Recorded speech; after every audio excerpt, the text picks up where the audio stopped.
Dans cette vidéo, on va parler d'un véritable scandale qui est donc les recharges sur autoroute. Je te mettrai les informations, normalement c'est ici. Mais c'est pas que sur l'autoroute. Donc moi j'ai pondéré par rapport à ce que dit MobiWheezy. Il n'y en a pas beaucoup qui en parlent parce que souvent on voit bien que des influenceurs, mais aussi sur internet, il y en a énormément qui sont maqués avec des opérateurs. Et quand ils ne sont pas maqués avec des opérateurs, eh bien c'est pas compliqué. Tu as Total Energy, eux ils ont absolument aucun intérêt à te vendre du kilowattheure. Eux ce qu'ils veulent te vendre c'est du litre d'essence. Et donc ils t'explosent au niveau donc de la facture. Alors le prix de gros, c'est ce qu'ils expliquent, il faut savoir qu'on est environ entre 5 et 10 centimes. Ce matin par exemple, sur le mégawattheure, c'est-à-dire 1000 kWh, on est à 144 €. C'est relativement cher, on est monté pratiquement je crois jusqu'à 700 en 1000. Aujourd'hui, et il y a 2-3 jours, on était à 53 €, donc ça veut dire 5 centimes, donc c'est cohérent, on est entre 5 et 10 centimes. Donc d'ailleurs il parle, hein, Unity, Total Energy, Fastnet, Tesla. Alors, les moins chers, grossièrement, il y avait Lidl, mais ça veut dire que sur l'autoroute c'est compliqué, il faut sortir, et les Lidl ne sont pas toujours à côté des autoroutes. Ils étaient aux alentours des 30 centimes, 22, 25, là ils ont un petit peu augmenté, mais ils restent assez compétitifs. On va retrouver des charges lentes, des charges rapides, il n'y a que 2 charges, bon voilà, pour des longs trajets, honnêtement, c'est pas que je les conseille, mais je trouve ça vraiment pas fou. On va avoir IE Charge. Pareil, donc ils sont pas sur l'autoroute, ils sont placés d'une manière très stratégique, c'est-à-dire à côté de grands transformateurs, et ils viennent entre guillemets pomper là où la batterie, là où l'énergie est la moins chère, ils viennent entre guillemets donc logiquement les stocker donc dans des batteries, des grosses batteries stationnaires donc LFP.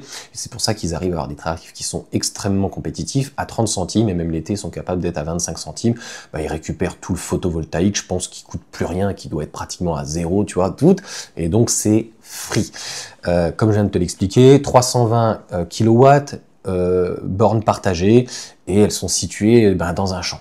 Voilà, donc c'est pas forcément ce qu'on fait de mieux, je vous ai déjà fait des retours sur ces bornes, mais je trouve par contre qu'elles sont excellentes en termes de charge, elles sont vraiment très très bien.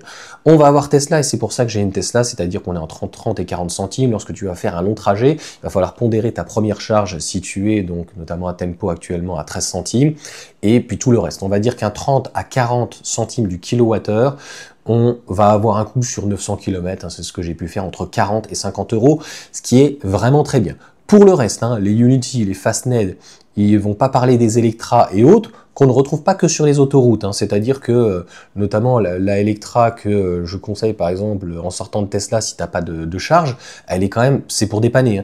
Franchement, c'est pas pour aller sur l'autoroute ou autre, elle est quand même très chère. C'est une borne de mémoire de 70 kWh, 70 kW en puissance, donc c'est vraiment pas fou. Et elle est à 50 ou 60 centimes, c'est très cher.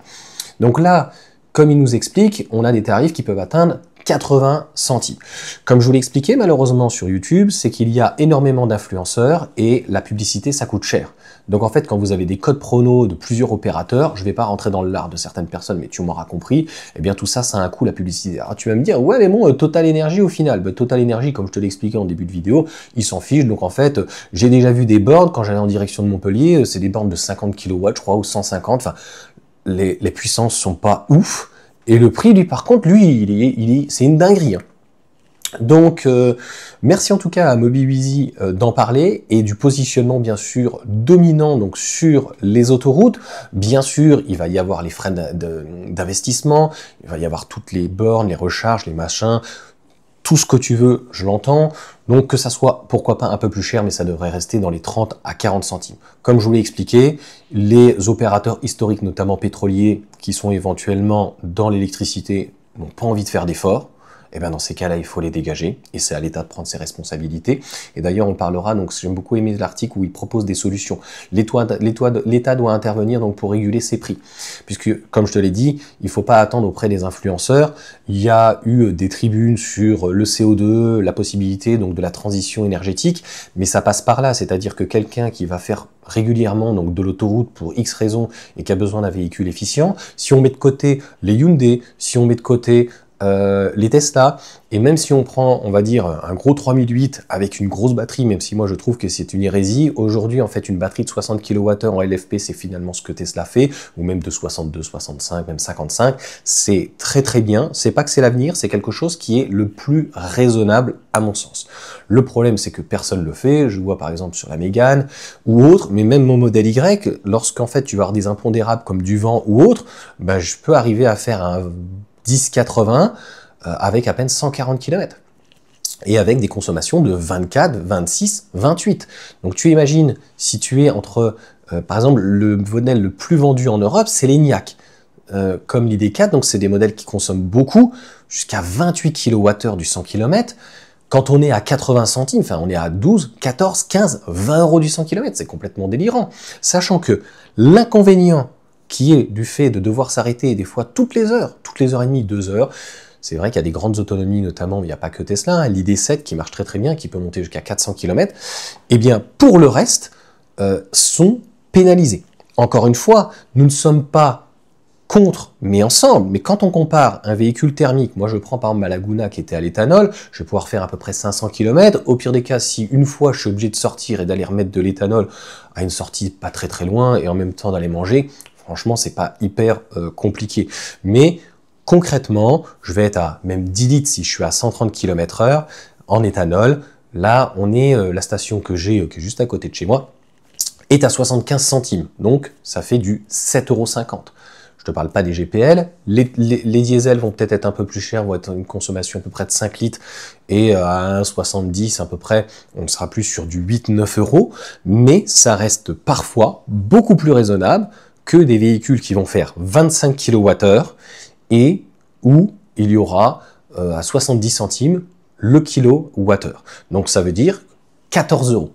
Donc ça fait très cher. Le seul gros avantage de la voiture électrique, c'est que plus le véhicule va être gros, comme par exemple un modèle Y, un grande autonomie, eh bien moins finalement, plus le véhicule sera rentable.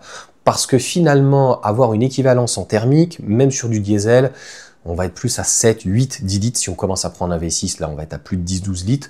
Donc, même si c'est un diesel, voilà, on va être à 20 € du 100 km. Là où mon modèle Y, je viens de te l'expliquer, on va être à 24 même kWh, à peu près souvent c'est 30 centimes. Donc, ça fait entre 8, 9, 10 €.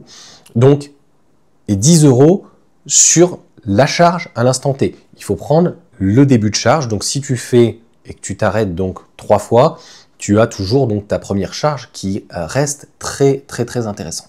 Donc voilà pour cette vidéo. Vous me direz donc, vous, ce que vous en pensez. Je trouve extrêmement dommage en fait qu'il y ait sur YouTube énormément donc de youtubeurs qui prônent la voiture électrique, hein, c'est ce qu'ils disent, hein, avec des Tesla, avec d'autres véhicules. Mais comme je te l'ai expliqué, donc il y a eu... Moi, je suis prêt dans ces cas-là, moi, je n'ai pas vocation à faire une tribune, mais à signer ce genre de choses en disant que les opérateurs sur l'autoroute sont absolument trop chers. Quand, par exemple, je m'arrête au superchargeur, très souvent, il va y avoir des Unity à côté, ou des Total. Je ne vois jamais personne. Alors encore une fois, il peut y avoir des abonnements, encore une fois, il peut y avoir des choses intéressantes, mais il va falloir donc prendre un abonnement, il va falloir amortir cela. Donc tout ceci a un coût, et d'une manière globale, ça ne favorise pas en fait l'émancipation et l'intérêt qu'il peut y avoir au véhicule électrique. Je tiens à rappeler que le véhicule électrique n'a pas une grande autonomie, surtout sur autoroute, il est pénalisé. Et donc, pour apporter un argument supplémentaire, il faudrait avoir un prix qui soit relativement attractif. Ou sinon, on va se retrouver avec des vidéos comme certains charlatans. Pareil, eux, je ne les nommerai pas. Donc en fait, moi, je me retrouve un petit peu situé le cul entre deux chaises, tu vois. Donc, dernière chose quand même qui était intéressante sur Mobiwizi, l'État doit intervenir pour réguler ses prix, tout à fait, plafonner le prix de la charge sur autoroute avec un maximum de 30 à 40 centimes, ou sinon tu dégages, hein, c'est quand même une concession que l'État loue, mais bon, tu sais, t'as l'habitude, hein, avec les péages, etc., ce sont de véritables brigands, ceux-là. Obliger les opérateurs à plus de transparence sur les coûts réels d'achat et d'exploitation, tout à fait, et je dirais que, comme la qualité de l'essence, eh ben, on devrait avoir un minimum, en fait, de 250 kW de puissance. Enfin, franchement, on est vraiment un pays arriéré, quoi. Franchement, c'est quand même une honte. L'État ne fait que nous pousser, au lieu de foutre un bonus, eh bien qu'on mette 1 milliard sur la table, sur les infrastructures. Mais il n'y a plus rien qui est fait. Conditionner les aides publiques au respect d'un tarif raisonnable. Ils ont tout à fait raison. Voilà, c'est je te donne, mais tu as une contrainte. Mais bon, quand tu vois comment ça se passe à l'école aujourd'hui, voilà, tu donnes, il n'y a pas de contrainte. Ah, ok, super, merci. Favoriser la concurrence en ouvrant le marché à de nouveaux acteurs, donc pour éviter les monopoles. Ben oui, on l'a bien vu que ça marchait aussi ce genre de choses, le but n'étant pas qu'ils se tirent la bourre, mais en plus on est sur un marché de gros, donc qui est voilà un marché, donc totalement privé, et en fait ils vont se servir les petits coquins à 5 centimes, et toi ils te le revendent à 50 centimes. Enfin, j'exagère limite à peine peu d'un côté, mais je n'exagère absolument pas de l'autre, je n'ai jamais vu même à 50 centimes, j'étais plutôt à 60, 70 centimes, ça manquait énormément de clarté, et c'est ce que j'aime en fait encore une fois chez Tesla, je suis pas un fanboy, c'est la réalité. Tesla sont les seuls à proposer en Europe, mais aux États-Unis et ailleurs, hein, bien sûr en Chine, donc un réseau dédié. Il faut savoir que le réseau de Tesla sur les parties superchargeurs, il le gagne un pognon de dingue dessus, avec un tarif aux alentours des 30 à 40 centimes. Donc, à quel est l'intérêt de piquer de l'argent public sur des financements, qu'on le voit, hein, Unity notamment, hein, ils ont le beau petit logo européen en disant financer, et te mettre une tartine à 70 centimes. Quand je vais à Angers, juste à côté, donc tu as un McDo pour ceux qui connaissent, juste derrière tu as 6 bornes de Unity, il y a des gains. Voilà. Et quand c'est ouvert au nom Tesla, eh bien tu le vois, les gens en fait ils vont chez Tesla, parce que même si c'est un peu plus cher, sauf si tu peux prendre aussi un abonnement pour avoir le même tarif, je trouve que c'est hyper intéressant. Après, moi, si c'était moi, la même chose que Apple, je n'aurais pas ouvert éventuellement mon réseau au nom Tesla, dans la mesure où, quand tu veux l'écosystème Tesla, eh ben, t'achètes une Tesla, et en fait, ben, tu roules Tesla, tu consommes Tesla, et ça fait un écosystème où on est ensemble. J'ai rien contre, mais tu as bien vu par rapport à Tesla, donc les V4, etc., ça les oblige en fait à repenser leur système. On a des personnes qui voilà, se garent aussi d'une manière un petit peu compliquée. Déjà que tout le monde ne respecte pas non plus avec ces différentes zones. Donc, pour moi, le réseau de bornes de recharge rapide n'est à mon sens aujourd'hui absolument aucun problème. Même si au niveau du réseau de Tesla, il a un très bon maillage, mais il peut y avoir des petites, voire fortes tensions uniquement sur certains moments et à certains endroits. Mais pour le reste, franchement, même l'été, j'ai jamais vu en fait des bornes assaillies, enfin où il y ait en tout cas la queue pour, là je vois en fait le Unity, jamais vu. Voilà en tout cas pour cette petite vidéo, vous me direz ce que vous en pensez, je vous souhaite une bonne journée, et si franchement, sans partager forcément la vidéo, il va falloir que ça remonte, en tout cas cette information auprès de l'État, et qu'ils comprennent que, notamment sur l'autoroute, que ça soit assujetti, et encore une fois, je te l'ai dit, que ça soit beaucoup plus clair. En fait, on peut pas avoir des bornes de 50, 70 kW, 150, partagées, pas partagées, 250, 300, 320. C'est trop compliqué, ce n'est pas lisible. Les informations, des fois, pour avoir le prix, tu as un écran qui est immense, qui ne sert à rien. À un moment donné, donnez les informations. C'est aussi simple, en tout cas, que ça. Allez, ciao à tous.